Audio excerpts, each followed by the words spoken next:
Okay, let's welcome Benjamin Bach, who's is going to talk about make it available offline, and you can continue. Yes, thanks a lot. My name is Benjamin. I live in a tent just down there. I'm very happy to be at the Bornhack to share this talk with you. It's called Make It Available Offline. It's going to be available online, I think, after. Um, and I'm very happy that it's a talk, not a lecture or a presentation or a keynote. It's the first time I have this talk.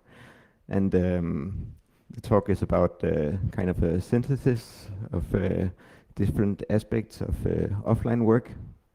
And I'm gonna talk a bit about stuff that I know something about and some stuff that I had to research a bit about. I'm really looking forward to see how that plays out.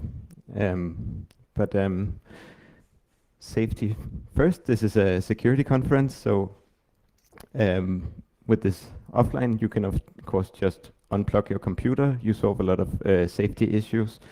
You also solve some privacy issues and so on. But I'm trying to get into some more detailed aspects of offline, so we'll leave this for now. The reason that I think the talk is important is that I hope that more people will keep offline aspects in mind in their work. I hope that we can just generally talk more about it. I don't meet that many people in my work in Denmark who talk about offline stuff. So the types of offline I'm going to talk about is first the stuff that I know something about, offline for education. And secondly, it's offline to combat censorship, and then offline for application performance. And the fourth point I kind of postponed. It's sort of beyond the scope here, but offline can also be good for your health, your body, your mind. So I want to just ask quickly how many in this tent have been offline for maybe a day in 2017? Some hands? Yeah, a lot of hands, actually most. So how many people have been offline for maybe a week? Also some hands, surprising. Yeah. Have any of you had access to devices while you were offline? So you kind of offline with your phone or your computer, but just not with any connectivity? It's also...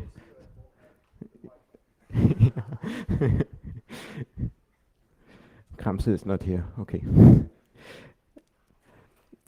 Yeah. So my background for talking about offline in education is that I started in 2009 as a volunteer in an organization that collects and refurbishes computers for a charity. They're sent to Malawi, which is a country in Southeast Africa. It's one of the poorest countries in the world. In the beginning, we had focused on just giving hardware access. And then we found that it would be nice if those computers also had nice software. Then we found that putting internet connections in these computer centers that are set up at schools was a challenge. So we started to copy things from the internet and make them available on a local server on the Ethernet. So gradually the challenge of having relevant educational content was something that interested me, and in 2015 I joined a newly started NGO called Learning Equality that focuses only on bringing content out to areas that don't have connectivity. So all this work is done in context of the digital divide. The digital divide is a means of observing access in an unequally balanced way. So we have a lot of other divides in this world. If it's in technology, there's a lot of men typically, so we can talk about a gender divide. The digital divide plays into a grander divide that's an economical divide. And the interesting thing about these divides is that we aim to bridge them. And bridging the digital divide with ICT means that we address a bigger divide, because ICT is essentially a tool that gives people access to knowledge. There's also the talk about the knowledge divide. And the grander term here is then ICT for D. It's a typical academic term. There's conferences about ICT for D. So it's basically information and communication technology for development. It's a good keyword if you're interested in this and you want to Google stuff. So this digital divide, like how big is it, where is it, etc. Well, it's pretty hard to estimate. And for my work, I don't find it that essential. I mean, it's there. It's pretty big, as a lot of people. We often talk about instinctively about the access to internet connection. So we can talk about the digital divide as something that has to do with access to hardware, but also as access to internet connectivity. And since we're talking about offline, that's what I'm going to talk about mostly. But it's important to know that more and more people are getting smartphones, and hardware is getting cheaper and cheaper, and there's also a lot of refurbishment going on. So basically, you can provide access to hardware before you can provide access to internet connectivity.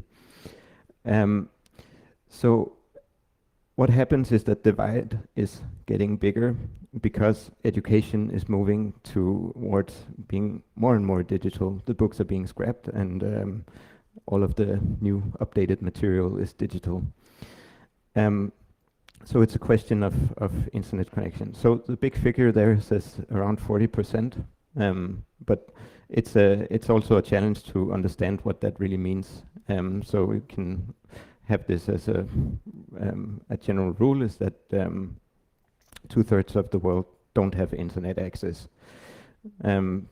But the figures that are behind this are pretty unupdated. So for instance, Malawi, it says 3.3% of the population, and as I remember it, then around the same time there was only 1% of the population that had computer access, but somehow these figures went really uncorrelated. The neighboring country, Tanzania, says 12%. So the measurements are kind of trustworthy in their own sense, maybe. So it's also about understanding what's behind the figure. So in South Africa, which is a fairly more developed country than Malawi, they talk about smartphone access for 29 million people, where 8 million of those don't even have internet connection. They just have a smartphone. The question then is also about what you can use the smartphone for, like how affordable is the data. So even if you have an internet connection, can you actually use that to stream an educational video? In many cases, no. Then contrary to that, there's also some stuff not getting picked up by the stats. So if you put one computer for shared access in a school, that means a lot of kids can have access to that same computer. We tried to measure it in a pilot project by doing interviews, and found that a single computer could benefit 47 people in a year. So my stats are just as off as all the other stats, but the thing worth understanding is, of course, that you can be far more efficient by giving access by means of sharing the hardware. So essentially, it's about having some scale that isn't binary. It's not on or off. Essentially, you have always a little bit of opportunity to go online. So is it available? Is it affordable? Is it stable? In the stable question also is the question of electricity. Many countries have a very unstable electricity supply, and if you don't have electricity, then typically your computer won't work. This is a school typical school in southeastern Africa. It's a fairly new built school, and they may not have a lot of resources, but they have buildings, and many of them do have electricity, even though it's not stable. And they're very open to these computer projects. They really want them. So the challenges arise after that, about teacher training and about keeping things updated and so on. So this school, I think it's in Pamba in Malawi, and it has around 1,000 students, and one computer center with about 30 computers. And when I visited it, they didn't have any ICT teachers yet. So this is one of the challenges in this work also. Other challenges are more exotic, like this is a computer center in Malawi also. Incidentally, they can't fit a computer on this table because it's been eaten by termites. When I was there, like 2 years before that, the table was fine. I think these kind of challenges people are solving fine. It's not. It's just to say that some unforeseen events also occur in these projects. Something about this connectivity idea is, or understanding it, is also about zero rating, which is in our ranks, I think, a pretty hot potato. It ties into the question of net neutrality. So zero rating means that you provide some services for free, and it's just been banned in India. Basically, the Indian government agreed that this is not real internet, and this is affecting our ability to have a real free internet. So we don't want it. There's also an interesting, quite new survey about zero rating that says that it doesn't improve. It's not like a gateway drug to becoming online. So a lot of people have zero rating, but very few of them convert into being actual internet users, probably because they can't afford the paid plans. The good news is that there's SneakerNet.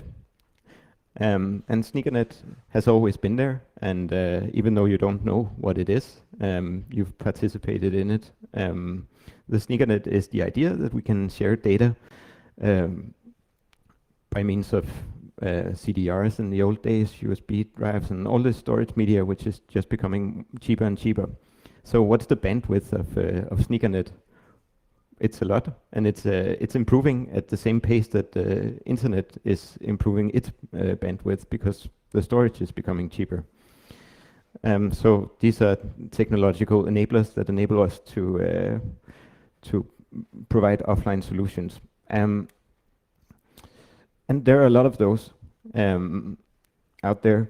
And I'm gonna demo them, 2 of them, in a little while. K-Lite, the logo in the top left, is the project that I work with and have worked with for a couple of years, providing access to Khan Academy. And it's always sort of in the field together with another big project called Kiwix, which is a project done by a lot of Wikipedia activists. There's some other types of solutions that sort of remix what these platforms do. So they provide like prepackaged solutions where you have both the contents and the platforms on the same devices. Bibliothèque Sans Frontières, or Library Without Borders, is also a worldwide organization who've packaged stuff on a pallet with tablets and servers and Wi-Fi and everything to deploy quite instantly, to have a school set up in refugee camps especially. And then I also want to mention World Possible, which is a quite successful Raspberry Pi based organization where you can go to their website and buy a Raspberry Pi, and then the Pi is preloaded with Wikipedia and Khan Academy and so on. And organizations that use these solutions, there are a lot of them. And we're talking organizations that do the stuff in the. I'm pretty sure that we're counting hundreds of thousands of devices that have been deployed with offline solutions. Camara is a big Irish one, and there's a couple of telcos doing it as a charity. They do it mainly with tablets, so tablets with a small hotspot, and then there's other kinds of more grassroots like networks, like the one that I work with, FAIR, and the Turing Trust from Scotland, which incidentally also works in Malawi. And there's also other flavors. One laptop per child, you might remember. It's still kind of alive, but people who are working with it are working with something called Internet in a Box now. And you can maybe recall that it had a mesh network built in. And OuterNet is a project that works with satellite connections. It's because that there is a free bandwidth that you can use on satellites. Then you can have also a very affordable device that you can mount with an antenna on top, and then at a certain time every night, when this thing is broadcasting, you have a schedule, and you can say, well, at 8 o'clock, I'm going to download Wikipedia.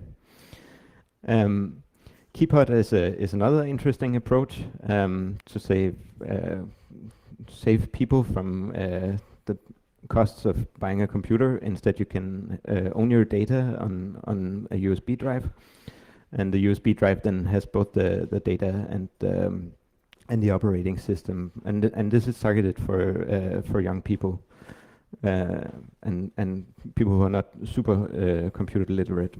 And this SneakerNet, what's the reach of that? Sort of comparing with the real internet. I'm not sure we can really say anything meaningful about it, other than it's considerable. But we did do some estimates with K-Lite. And the real Khan Academy has over 50 million users registered online. And then we try to do a registration process when you install K-Lite, asking people where they're deploying it, if they want to be on an online map so they can connect with other deployments.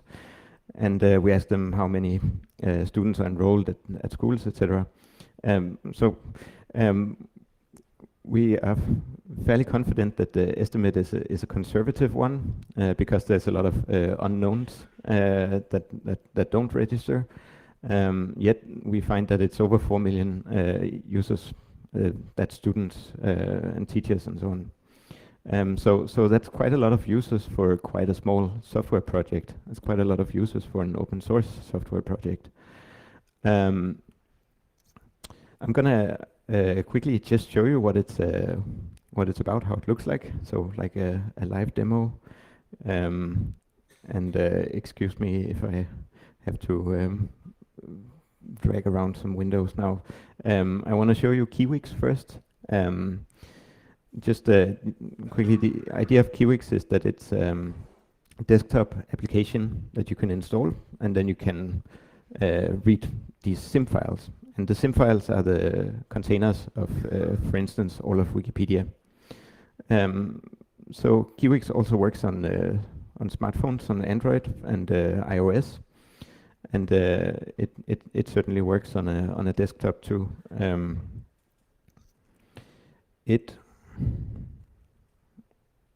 me see. There we go. No. I think I have to quit the presentation.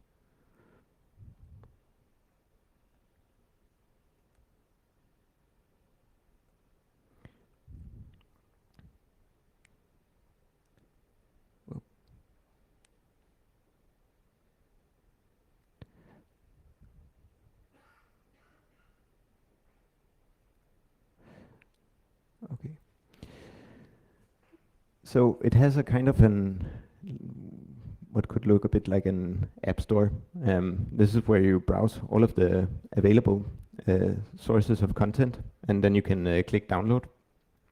Then it will install locally, and Kiwix is quite a portable software, so you have Kiwix sitting in one directory together with all of the content. So it's pretty easy to copy from device to device. And typically, what you do is that you go somewhere where you have an internet connection, and then you prepare all of the stuff that you want.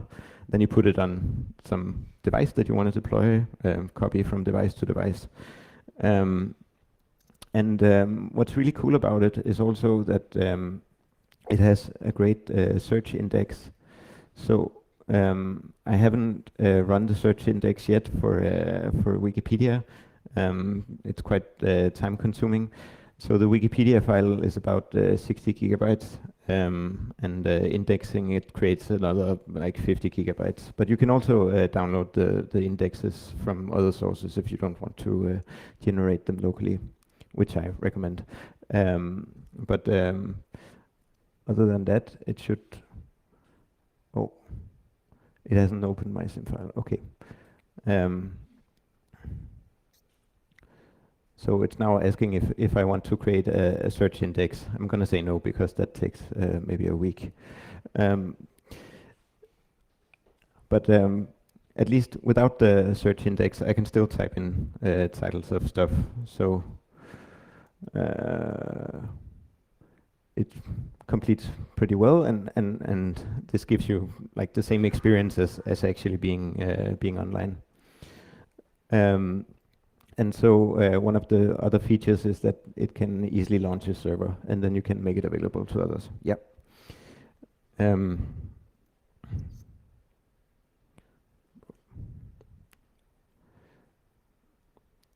Just need to find my slide again.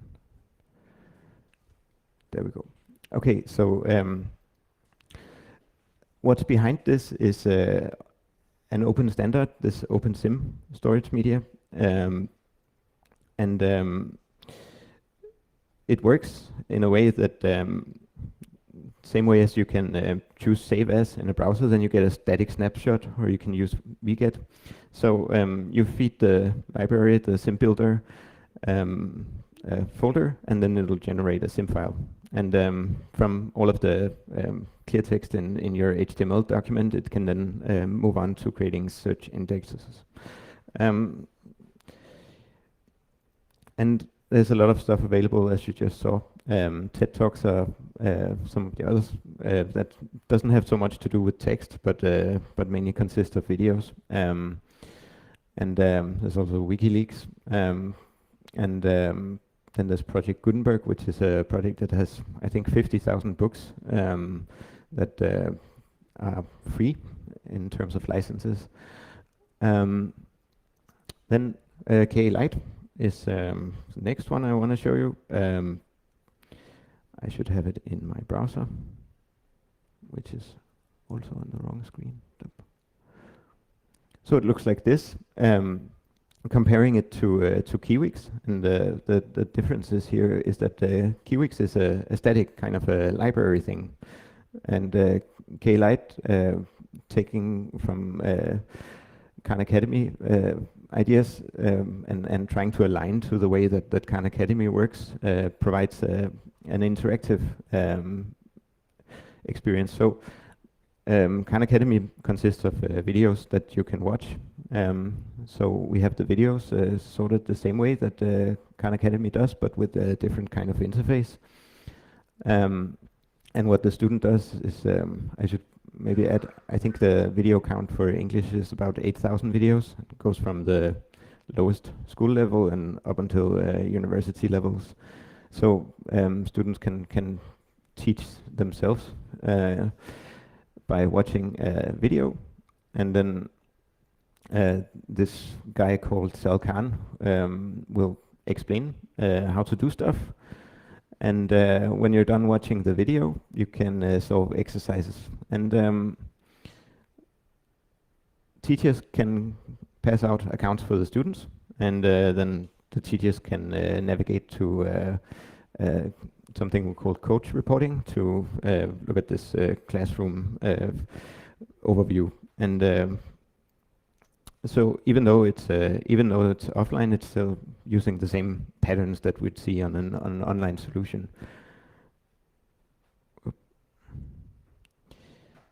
So I want to go back again to the slides.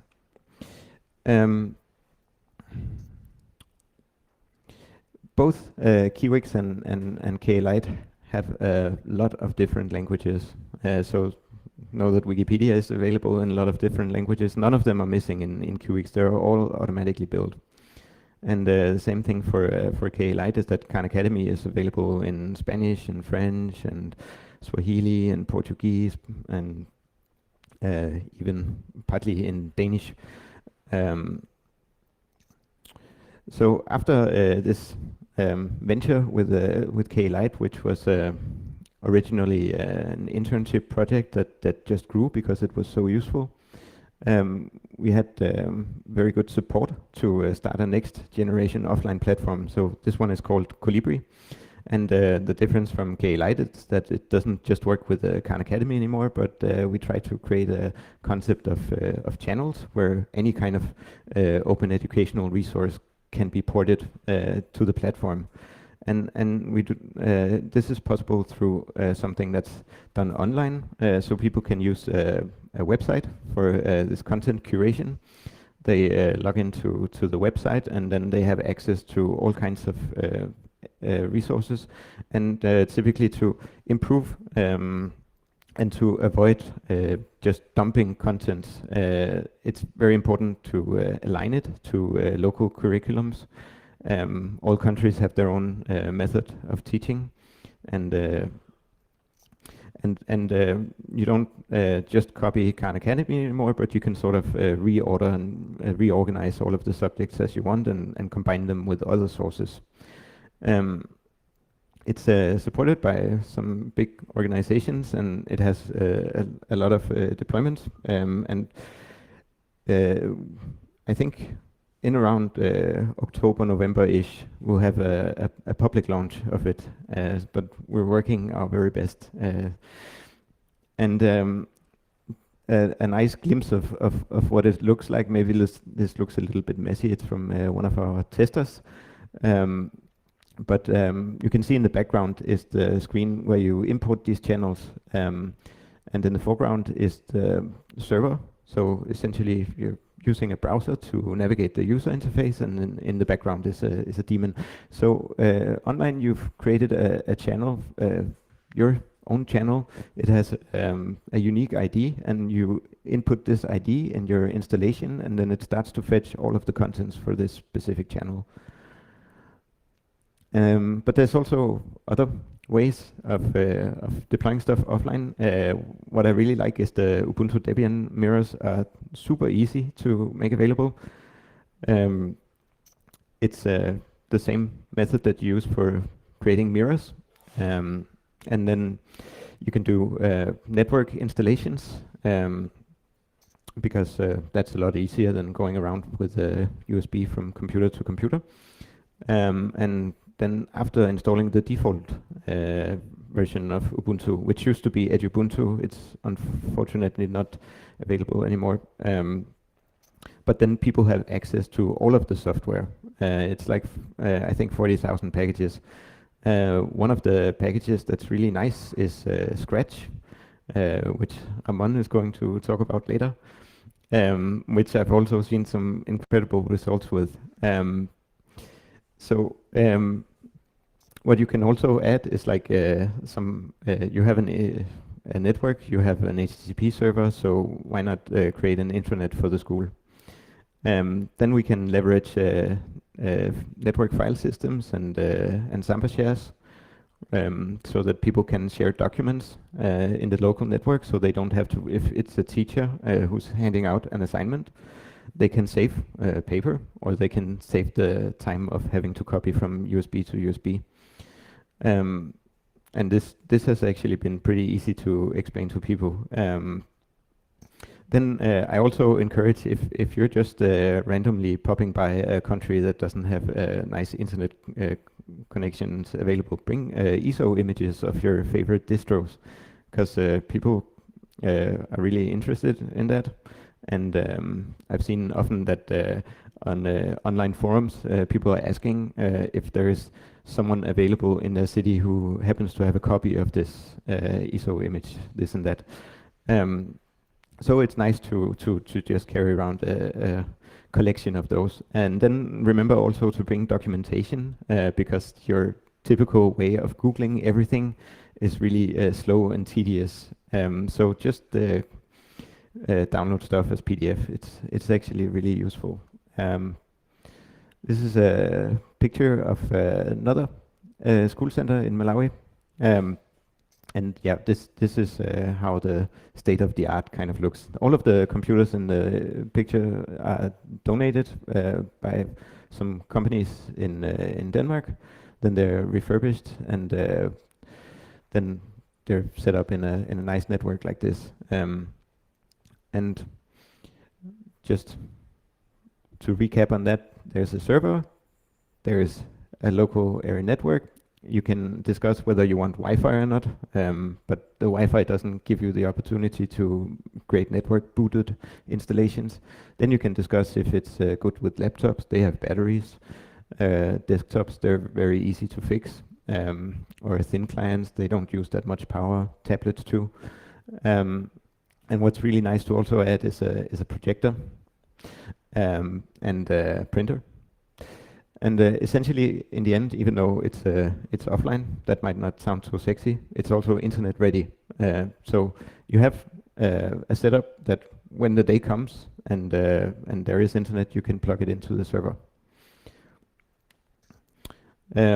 So this is also related to censorship, because when we work with offline availability, then we also work with solutions that can help when the internet is censored or completely shut down.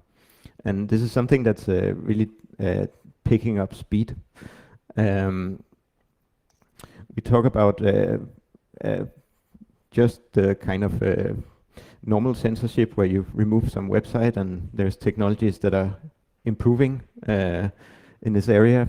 So it's becoming faster. Also, the legislations means that stuff is moving faster, unfortunately. And there's a lot of countries that have kill switches for the internet, so they can just shut down stuff within a matter of hours, I think. So what we've seen recently is that Turkey blocked Wikipedia in April, and now they're reporting Wikipedia that they're down to just 20% of the usual Turkish user base.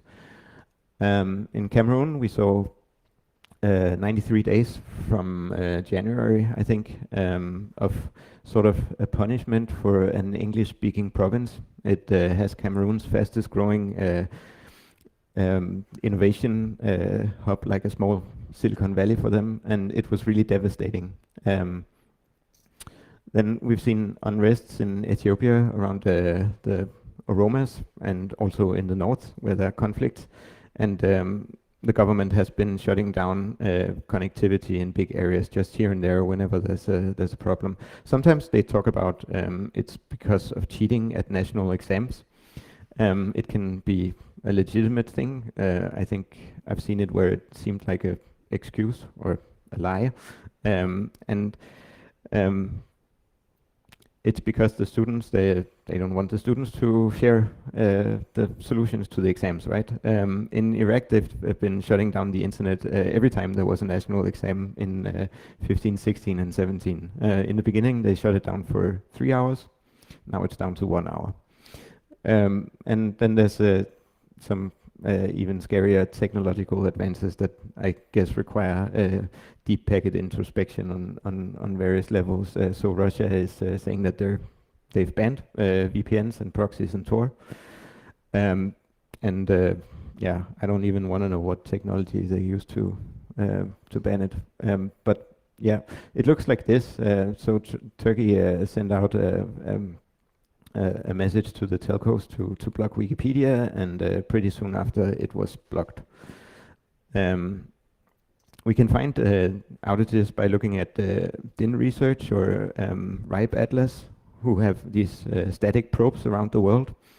Then they ask them for their uptime, and then they can detect if a country or a region has been cut, either deliberately or, of course, mostly it's just normal technological disturbances. But just yesterday, they did this in Punjab and Haryana in India, which are two provinces that are home to 55 million people. I don't know exactly why. It's some court case that has an unpopular outcome. Basically, here's a one-page court order saying to shut down all mobile connections for 55 million people. Also SMS services. So as nice, except voice calls, it says there in the middle. So everything else. The RIPE Atlas looks like this. Just want to note one thing is that typically you won't find mobile internet shutdowns because all of the probes are set up by volunteers. You can just register a probe, and typically those probes are not connected via mobile connections. Access Now are documenting these shutdowns, and the growth is quite scary. So these are complete shutdowns, right? This is not just censorship; it's the big kill switch. I'm not counting it, but I'm thinking that 2017 isn't going to be better than 2016.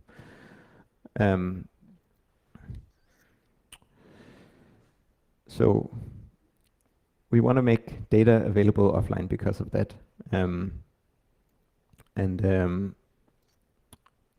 MediaWiki and Kiwix is something that you can use, obviously, in a country where there's a shutdown or it's been censored out, just Wikipedia, you can put it with Kiwix. And just think about the case of like doctors who need access to medical information. You can have WikiMed on Kiwix as well. And other ways of doing that is if you want to build something yourself, you can use like some kind of self-contained thing that's easy to deploy on other types of devices and for other people to understand how to deploy. We like to use Django for this because it is really easy to set up as a self-containable service, and it's running on Python. That means that you can run it on various operating systems. In relation to Kiwix, then MediaWiki is a really good platform also, because Kiwix has built-in scrapers that access the APIs of MediaWiki and then can automatically build you a nice-looking offline version of your MediaWiki. But yeah, at the very least, there are don't do some types of obstacles. So the first one is licenses. There's really a lot of general access stuff on the internet that's been provided by the UN and so on that doesn't have Creative Commons. And yeah, it's freely available on the internet, it seems, but when you're distributing it yourself offline, then it'd be nice to have a license that says you can do that. DRM, for obvious reasons, is pretty much a no-go. And then single-page websites and applications that have a lot of like RESTful callbacks, they are pretty hard to scrape. So yeah, if you do something that has valuable content, then at the very least don't block scrapers. And this ties neatly to the next and last part about application performance. So if you do something that's nice for offline in disadvantaged areas, you kind of also do something that's nice for offline and for people in first world privileged areas. And this is a new movement. We talked about mobile first some years ago, where we wanted our websites to be ready for smartphones. So the philosophy was that if we make them ready for the smaller subset, then it would work for the larger set. And some of the ideas in offline first is to store user data locally, using user stores and so that when the phone doesn't connect, the user can still use the application, right? Then we also wanted to be cache friendly, so we can lower our usage of bandwidth. And I also want to add, this is not something I think the offline first movement would say exactly, but if you remove trackers, then you remove a part of your website that's going to demand connectivity. And it's nice because then you also fight tracking. So that I think also ties in nicely. And then it's also a good idea to consider the ways that we stream stuff, music and videos. So users should have a method of downloading this stuff. And this, if we're streaming all the time, then we're giving money to our telcos. And these places where offline first is considering their use cases are in subways, in your airline, in a high-speed train, when you go to your nice summer house. And they observe, this is part of like their introduction, so it reads a bit like a manifesto. Frequently not having any data connection in even the wealthiest and most developed cities of the world has led us to conclude that no, the mobile connectivity bandwidth issue isn't going to solve itself on a global level anywhere in the near future. So when I read this, I think that's nice, even though in my work I don't consider that so much about these most wealthiest and most developed cities in the world, but the rest of the offline first is really nice. So just an example of offline and tracking.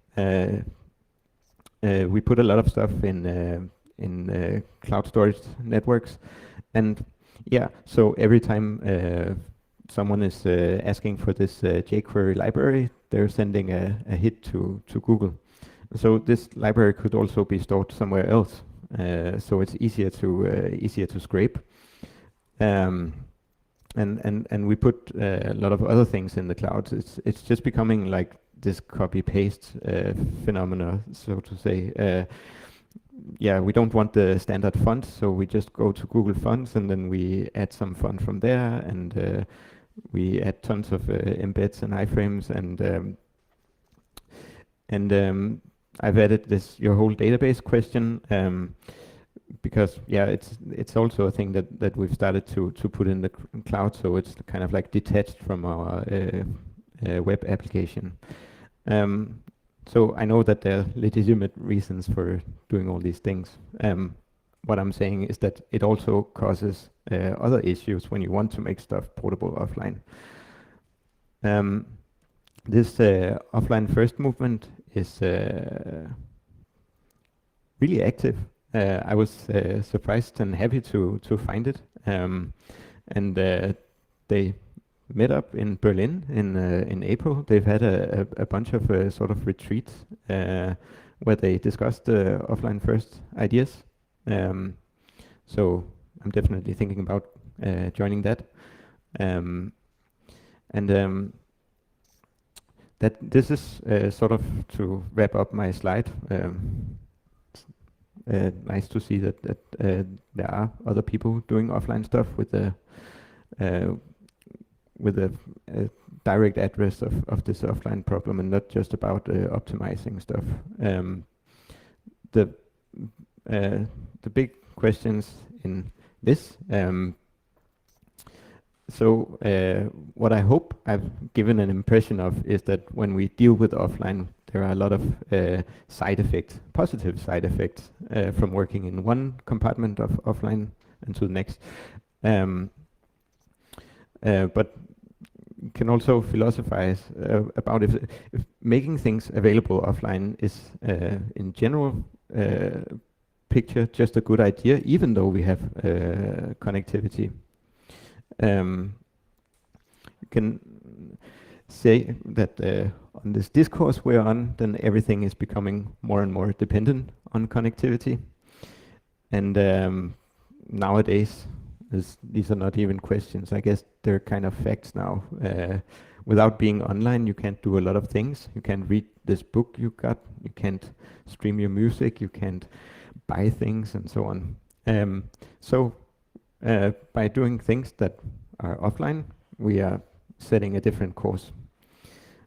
So I hope we can talk more about that and identify more of these synergies and working in one area of offline and then seeing how it's positively affecting other things. And that was my talk.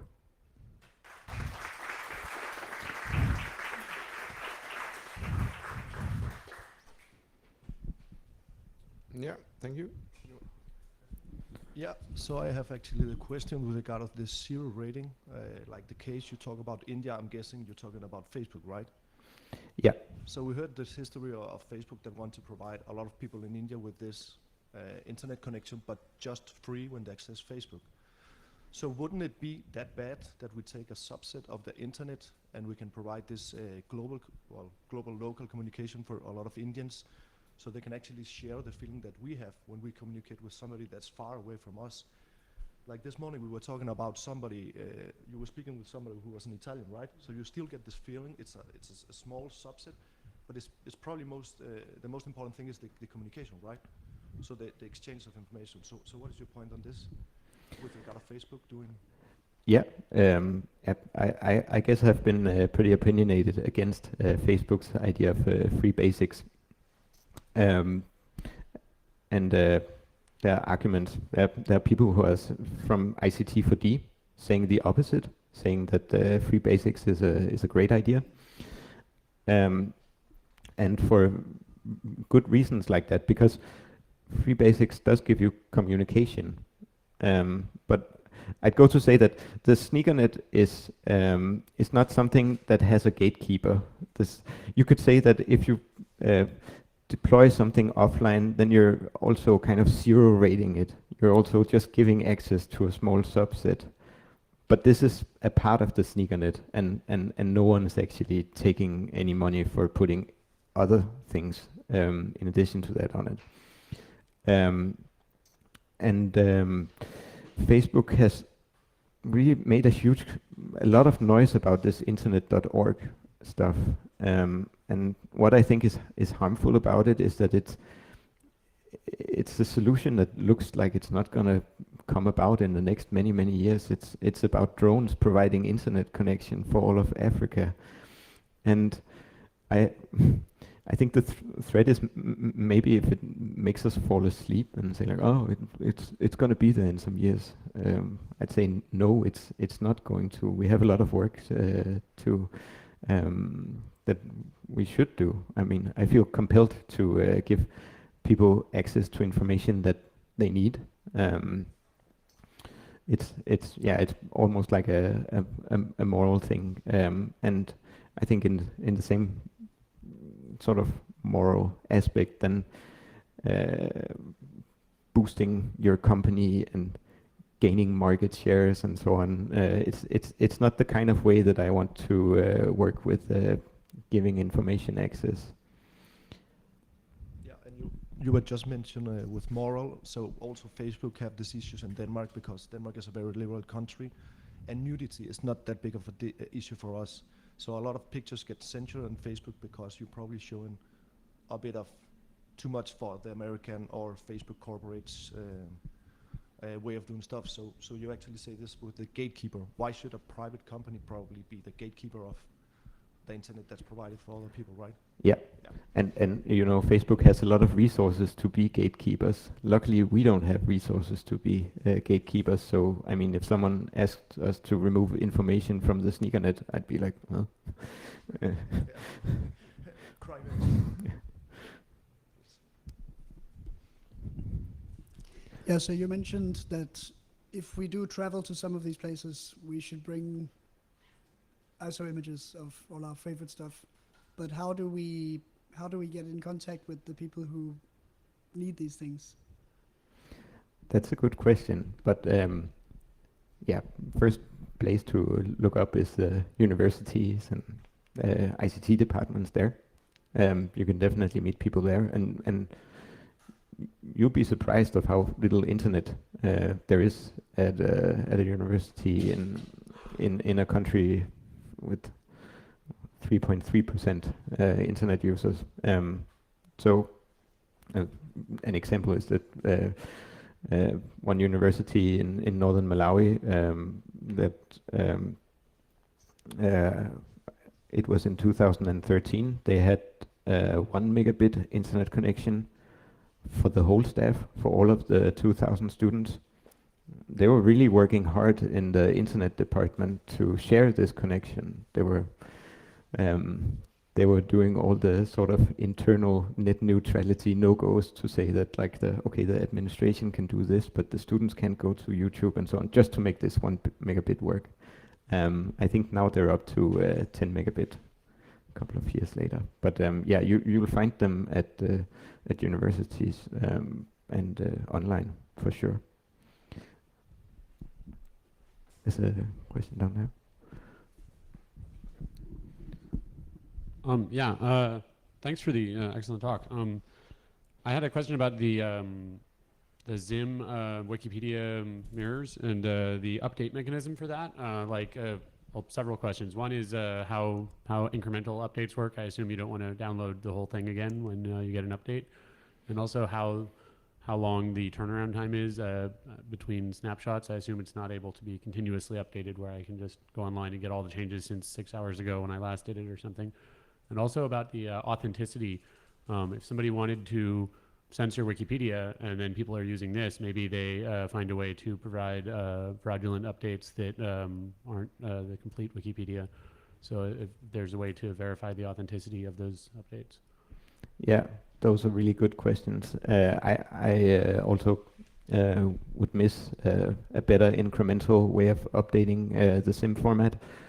I think it's not that you can't create a mechanism for doing that. It's just that the use case is pretty thin at this point, because a deployment with an offline solution doesn't get updated that often, simply because of this sneakernet doesn't move around with updates all the time.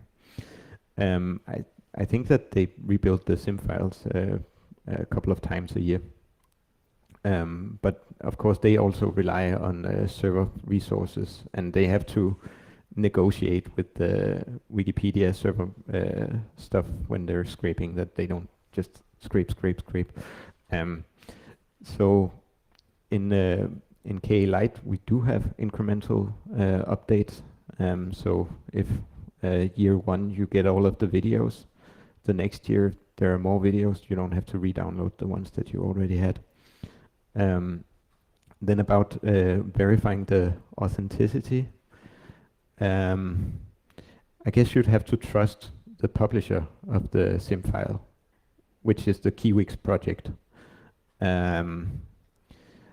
But when you're on the sneakernet, then yeah, you'd probably have to MD5 check the SIM file or something like that. If that's authenticity enough, I mean. But the level of trust is, you trust the one who originally built the SIM file, but you would need some kind of online access to verify a file that you get from the sneakernet. Yeah.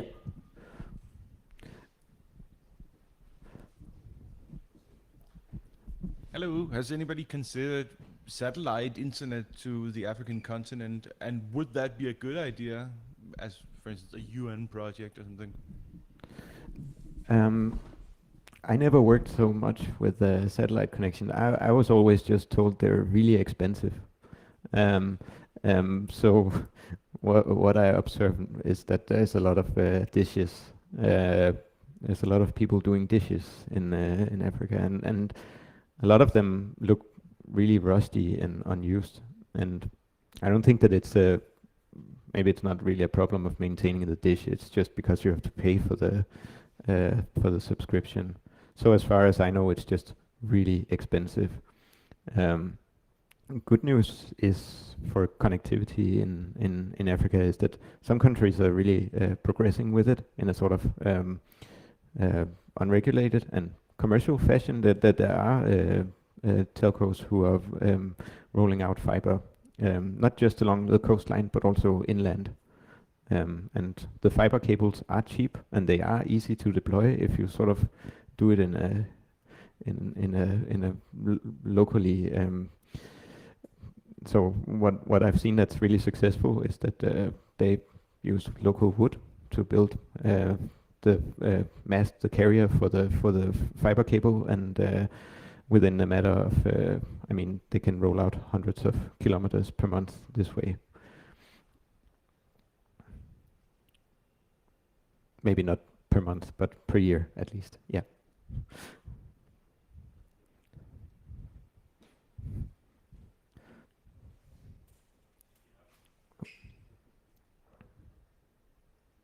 Have some kind of distribution mechanism for the sneakernet in Malawi, for example? Is there some kind of coordinated effort to figure out who gets what?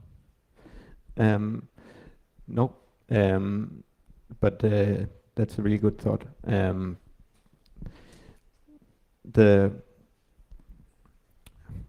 It's a small network group of people who do stuff with ICT in Malawi, and we have been talking about finding a good solution for keeping the sneakernet updated within the country, because if all of the origins of the sneakernet in a country comes from another country, and that involves traveling and stuff to update it, that's not feasible. But there is a single government backbone in the capital, and if we can keep the sneakernet updated with this backbone as the source, that would be pretty cool. Then there's also again the question of demand for updates, and with the projects we're still years down the road, we're still at a phase where the updates aren't actually being demanded. It's more about like implementing the knowledge in the education system. The teachers still need to be taught how to deal with information searching. But I hope that this demand will come by itself at some point, because definitely then coordinating it would be a super cool idea. But also like not coordinating is pretty cool if stuff is just being thrown around. Yeah.